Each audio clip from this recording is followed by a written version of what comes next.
Hellhole Bend is a deep gorge in the Grand Canyon, smack in the middle of Navajo country.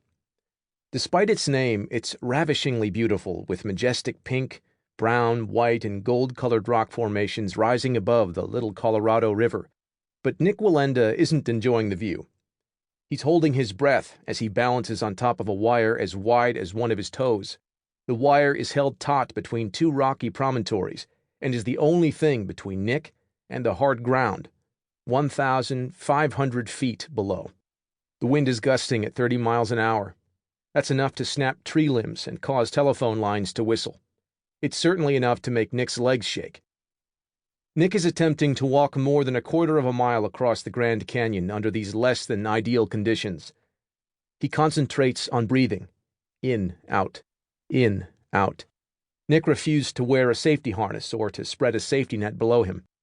His only prop is a 30-foot-long, 43-pound balancing pole that he holds at a precise 90-degree angle to his body. Nick knows that the stakes are as high as they can get.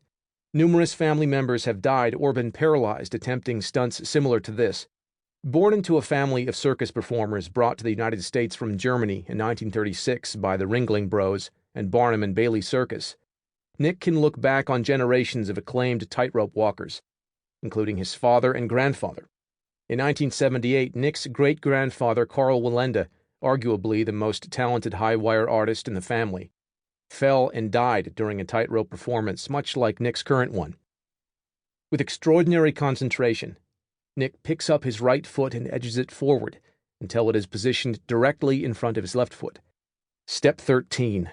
Done. 1,384 more to go.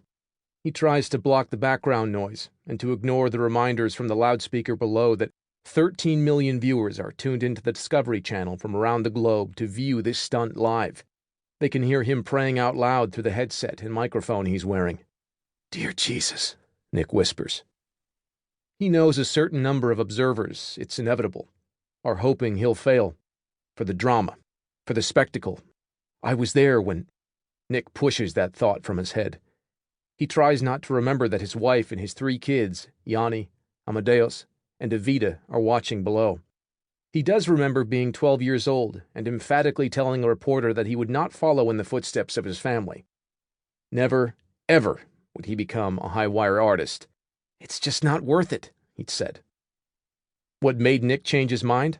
And, more incredibly, how had he managed to stick with his training over the years, despite daily reminders that his chosen vocation could kill him at any moment? Although Nick might not have the answer to that question, scientists do. And although Nick's story might not seem to have much relevance for you personally, stay tuned. You'll soon see that you have more in common with him than you thought. According to current science, Nick Wallenda's path through life was actually quite predictable. Although not aware of it, Nick had intuitively done everything right to stick with it and succeed with a plan of action. By the way, Nick's walk across the Grand Canyon was successful. Next on his list, walking across the 1,200-foot-wide Tallulah Gorge, Georgia, while making time for 3 headstands on the wire. Recent research shows that 7 psychological forces support the ability of people to stick with their plans, in both life and work. The more of these forces people incorporate in their behaviors, the more likely they are to stick with something until they reach a goal. Nick harnessed all 7 during his training. This new science is also capable of helping millions around the world. 40% of dieters quit within 1 week, and more than 50% end up weighing more than they did before they started their diets.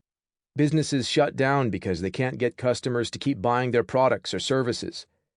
Health departments and health insurance companies fail because they can't get people to take their meds or change their lifestyle or otherwise competently manage their health. These failures cost society hundreds of billions of dollars a year. On the surface, these may seem like completely different problems with completely different causes. After all, don't people have very different motivations for failing to achieve personal goals like daily exercise than for ceasing to buy a particular brand of cereal or to stop using a certain mobile app? Yes, but no. Personal resolutions might fail and product sales may flounder for different reasons, but the problem at their core is the same. People have stopped doing something. If we know the psychology behind how to get people to stick with things,